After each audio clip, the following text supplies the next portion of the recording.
ఎటువంటి కంటి సమస్యకైనా 100% ఆయుర్వేద పరిష్కారం సంజీవన్ నేత్రాలయ.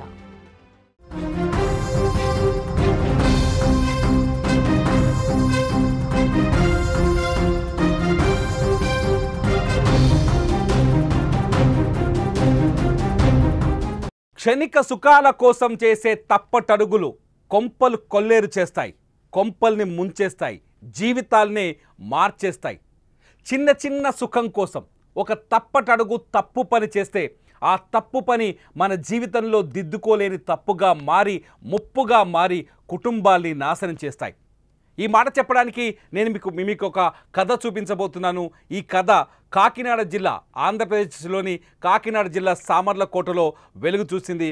ఆ సామర్లకోటలో ఆదివారం ఉదయం అత్యంత దారుణ హత్యకు గురైన ఒక తల్లి, ఇద్దరు ఆడపిల్లల కథ. తల్లి పేరు మాధురి, ఇద్దరు ఆడపిల్లల పేరు నిస్సి, ప్రైసి. చాలా సంతోషంగా ఉందనుకున్నారు ఆ కుటుంబం. తన భార్య మాధురిని, ఇద్దరు ఆడపిల్లల్ని భర్త ధనుప్రసాద్ ఎంతో కష్టపడి రెక్కలు ముక్కలు చేసుకొని వాళ్ళని పోషిస్తున్నాడు. లారీ డ్రైవర్గా పనిచేస్తాడు ధనుప్రసాద్. రాత్రి పగలు అన్న తేడా లేదు, చాలా కష్టపడి నిజంగా చెమటోర్చి ఆ కుటుంబానికి అన్నం పెడుతున్నాడు. కానీ ఇంట్లో ఉండే మాధురి వేసిన ఒక తప్పటడుగు ఊహించని మలుపు తిప్పింది అతని జీవితాన్ని. ఆ మలుపు ఏంటో తెలుసా? మరణం. తన ఇద్దరు ఆడపిల్లల్ని నిస్సిని, ప్రైసిని కోల్పోయాడు ధనుప్రసాద్. అట్లాగే భార్యను కూడా కోల్పోయాడు. ధనుప్రసాద్ ఏ తప్పు చేయలేదు, కానీ ధనుప్రసాద్ భార్య ఎవరైతే మాధురి ఉందో, మాధురి వేసిన ఒక తప్పటడుగు, ఒక తప్పు నిర్ణయం ఊహించని పరిణామాలకు కారణమైంది. మీకందరికీ తెలుసు, ఆదివారం ఉదయం కాకినాడ జిల్లా సామర్లకోటలో 3 హత్యల గురించి మీకు అందరికీ తెలుసు. ఈ 3 హత్యల్లో మాధురి, ఆమె ఇద్దరు పిల్లలు నిస్సి, అట్లాగే ప్రైసి అత్యంత దారుణంగా ప్రాణాలు కోల్పోయారు. ఇనుప రాడ్డుతో వాళ్ళ తలల్ని బద్దలు కొట్టి గుర్తు తెలియని హంతకుడు వాళ్ళని చంపేశాడనే విషయం మీ అందరికీ తెలుసు. కానీ హంతకుడు ఎవరో కాదు, మాధురితో వివాహేతర సంబంధం పెట్టుకున్న సురేష్ అనే మరొక లారీ డ్రైవర్ అని తెలిసింది. సీసీటీవీ ఫుటేజ్ మొత్తం దొంగతనాన్ని బయటపెట్టింది. అట్లాగే మాధురికి సంబంధించిన మొబైల్ ఫోన్ ఈ మొత్తం వ్యవహారాన్ని వెలుగులోకి తీసుకొచ్చింది. స్క్రీన్ పైన మీరు చూస్తున్నారు సురేష్ ఫోటో. ఇతనే సురేష్. మాధురితో కొంతకాలంగా సురేష్కి పరిచయం ఉంది. వీళ్ళిద్దరి మధ్య కొంత వివాహేతర సంబంధం కొనసాగుతున్నట్టుగా తెలుస్తుంది. ధనుప్రసాద్ పనికి వెళ్ళగానే సురేష్ మాధురితో మాట్లాడడం, మాధురి దగ్గరికి రావడం, ఇదంతా కొన్ని రోజులుగా నడుస్తున్నట్టుగా తెలుస్తోంది. ఆ ప్రాంతంలో ఉన్న వాళ్ళు, అంటే హత్యలు జరిగిన తర్వాత పోలీసులు వచ్చారు. ఒక్కసారిగా జిల్లా ఎస్పీ కూడా అక్కడికి వచ్చి ఆందోళన వ్యక్తం చేశాడు. హత్యలు జరిగిన తర్వాత అసలు ఏం జరిగిందని మొత్తం చుట్టుపక్కల ఉన్న వాళ్ళని ఆరా తీస్తే సురేష్ పేరు బలంగా వినిపించింది. అలా అని సురేష్ మొబైల్ ఫోన్ని ట్రాక్ చేశారు పోలీసులు. అంతేకాదు హత్యలు జరిగిన ప్రాంతంలో, అంటే మాధురి ఆమె ఇద్దరు కుమార్తెలు అన్యాయంగా కుమార్తెలని చంపేసి వెళ్ళిపోయాడు సురేష్. హత్యలు చేసిన తర్వాత మాధురికి సంబంధించిన 2 బంగారు ఉంగరాలు, అట్లాగే ఆమెకు సంబంధించిన 2 ఫోన్లను కూడా తీసుకొని అక్కడి నుంచి పరారయ్యాడు. ఇదంతా చూసి ఫస్ట్ దొంగతనం అనుకున్నారు. రాత్రి దొంగలు వచ్చి దాడి చేశారనుకున్నారు. కానీ దొంగతనానికి గురైన వస్తువులు చాలా చిన్నవి, ఏమాత్రం విలువలేనివి. అటువంటి వస్తువుల్ని కొట్టేయడం కోసం ఇంత దారుణంగా ఇద్దరు చిన్నారుల్ని చంపేస్తారా దొంగలనే కోణంలో విచారణ మొదలైతే సురేష్ పేరు బయటకు వచ్చింది. సురేష్ మొబైల్తో పాటు ఇక్కడ చోరీకి గురైన మాధురి ఫోన్లను కూడా ట్రాక్ చేస్తే అతను పాలకొల్లు నుంచి పారిపోయే ప్రయత్నం చేస్తున్నాడు సురేష్ని అదుపులోకి తీసుకున్న పోలీసులు 4 తగిలిస్తే మొత్తం కథ అంతా వెలుగులోకి వచ్చింది. ఈ కథలో చాలా ట్విస్టులు ఉన్నాయి, భయంకరమైన నిజాలున్నాయి. ప్రతి వ్యక్తి జీవితంలో ఇలాంటి అలవాటున్న ప్రతి వ్యక్తి జీవితంలో కలిగే ప్రమాదకరమైన సన్నివేశాలు కూడా ఉన్నాయి. ఇందులో మొట్టమొదటి ఏంటంటే మాధురి కొంతకాలంగా మాధురి వ్యవహారం ఆమె భర్త ధనుప్రసాద్ కూడా తెలిసింది. ధనుప్రసాద్ మాధురిని హెచ్చరించాడు, మళ్ళీ ఎవరి జోలికి వెళ్ళకూడదు, అతను సురేష్ మన ఇంటి పరిసరాల్లో కనిపించకూడదని. ధనుప్రసాద్ ఎందుకంటే రెక్కల ముక్కలు చేసుకొని కష్టం చేస్తున్నాడు లారీ డ్రైవర్గా. ఆ రోజు హత్య జరిగిన మర్నాడు ఇంటికి వచ్చి ధనుప్రసాద్ డోర్ ఓపెన్ చేస్తే, ఎంతకు డోర్ ఓపెన్ చేయకపోవడంతో గోడ దూకి ఇంటి వెనక చూస్తే ఆ రక్తపు మడుగులో తన భార్య, 2 కూతుళ్ళు కనిపించారు. ధనుప్రసాద్ వాళ్ళని చూసి బోరున విలిపించాడు. అతని కన్నీళ్లు చూస్తే ఇప్పటికీ మనకి కూడా జాలి కలుగుతుంది. ఎందుకంటే అన్యాయంగా అతని ఇద్దరు కూతులు, బంగారంలా పెంచుకున్న కూతులు, రెక్కలు ముక్కలు చేసుకొని పొద్దంతా కష్టపడి బంగారంగా పెంచుకుంటున్న తన ఇద్దరు కూతులు రక్తపు మడుగులో తలలు పగిలి కనిపిస్తే ఏ తండ్రి తట్టుకోగలడు? ధనుప్రసాద్ కూడా తట్టుకోలేకపోయాడు. కానీ ఆ రోజు హత్యలు జరిగిన రోజు అంటే శనివారం సాయంత్రం ధనుప్రసాద్ కాకినాడలోనే ఒక ప్రైవేట్ ట్రాన్స్పోర్ట్లో డ్రైవర్గా పనిచేస్తున్నాడు. ఆ రోజు నైట్ అతనికి నైట్ డ్యూటీ పడింది. నైట్ డ్యూటీ కోసం ధనుప్రసాద్ తన పనిచేసే ట్రాన్స్పోర్ట్ దగ్గరికి వెళ్ళాడు. అక్కడే ఉన్నాడు నైట్ అంతా.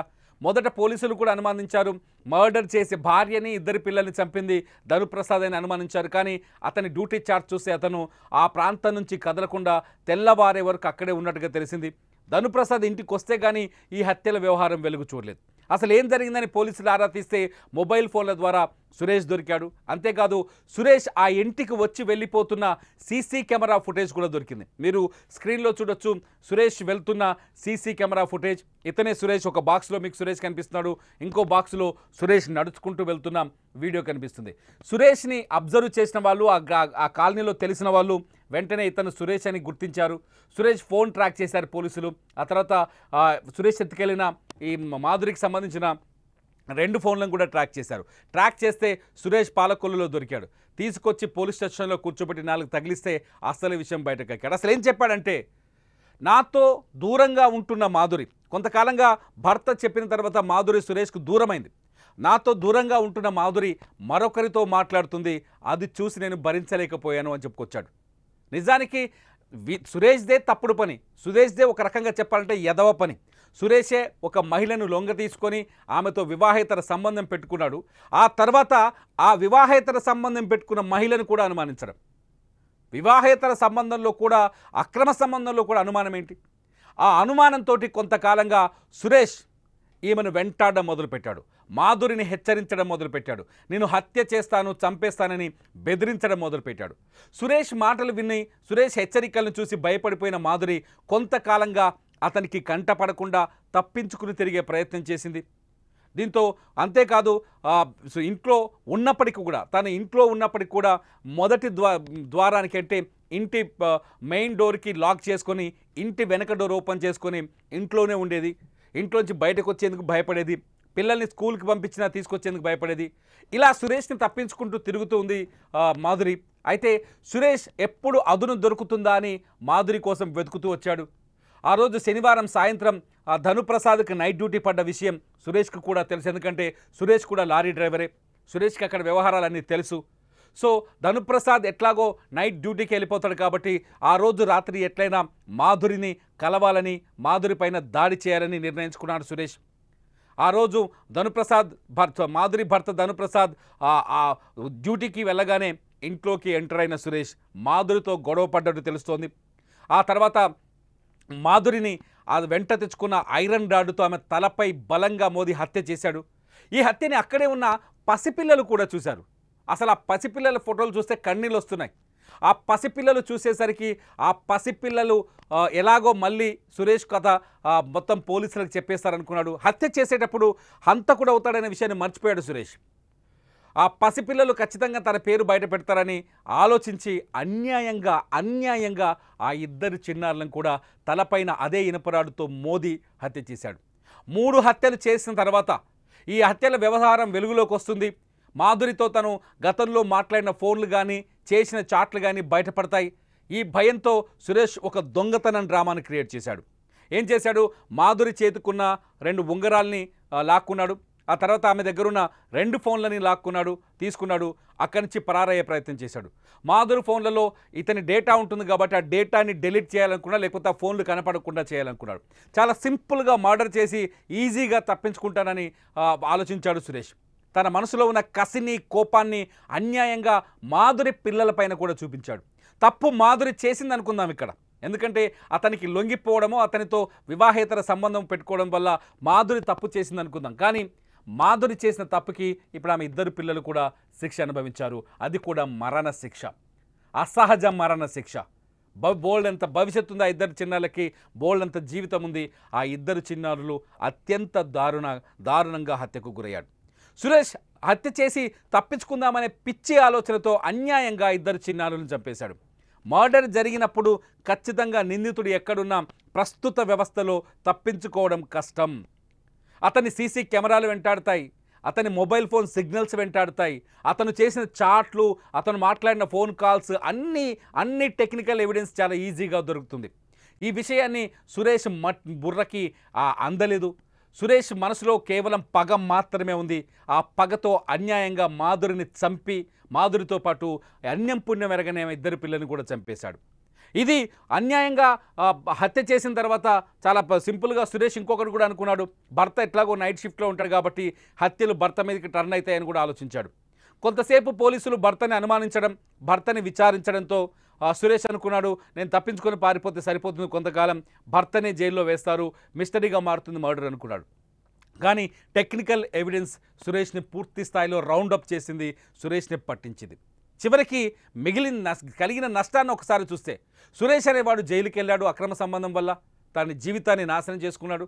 మాధురి అట్లాగే ఆమె ఇద్దరు పిల్లలు అసలు ప్రాణాలతోనే లేకుండా పోయారు. వివాహేతర సంబంధాలు ఎందుకు వద్దు, వివాహేతర సంబంధాలతో సమస్యలు ఏంటి అంటే ఇటువంటి నేరాలే. ఇటువంటి నేరాలు ఊహించని నేరాలు, ఆవేశంతో, ఆక్రోశంతో, అనాలోచితంగా వచ్చే కోపంతో అన్యాయంగా తమను తాను కోల్పోతారు. అట్లాగే ఎదుటి వాళ్ళ జీవితాలు కూడా నాశనమైపోతాయి. సింపుల్గా చెప్పాలంటే సామర్లకోటలో ఆదివారం ఉదయం వెలుగు చూసిన ఈ 3 హత్యలతో సురేష్ అనే వ్యక్తి జీవితం పోయింది, అతని కుటుంబం నాశనమైపోయింది. అట్లాగే ధనుప్రసాద్ చేసిన కష్టం వృధా అయింది, అతని జీవితం నాశనం అయిపోయింది. ధనుప్రసాద్ ఎంతో ప్రేమగా పెంచుకున్న తన ఇద్దరు కూతుళ్ళు చనిపోయారు, తప్పు చేసిన తన భార్య ప్రాణాలు కోల్పోయింది. ఈ కథలో మీకు అంతా ఏమర్థమవుతుంది చూస్తుంటే, వివాహేతర సంబంధాలు, అక్రమ సంబంధాలు నిజంగా నేరాల్ని ప్రోత్సహిస్తాయి, క్రైమ్ని ప్రోత్సహిస్తాయి, హత్యల దాకా వెళ్తాయని నేను బలంగా చెప్తున్నాను. నా మాటలు నిజమని మీరు భావిస్తున్నారా, లేకపోతే ఏమీ కాదని ఇంకా మీరు ఆలోచనలో ఉన్నారా? వివాహేతర సంబంధాల వల్ల జీవితాలు నాశనం అయిపోతాయన్న మీ అభిప్రాయాల్ని ఖచ్చితంగా ఈ వీడియో కింద రాయండి. లైవ్ అప్డేట్స్ కోసం చూస్తూనే ఉండండి సుమన్ టీవీ డిజిటల్ లైవ్, అట్లాగే సుమన్ టీవీ లైవ్.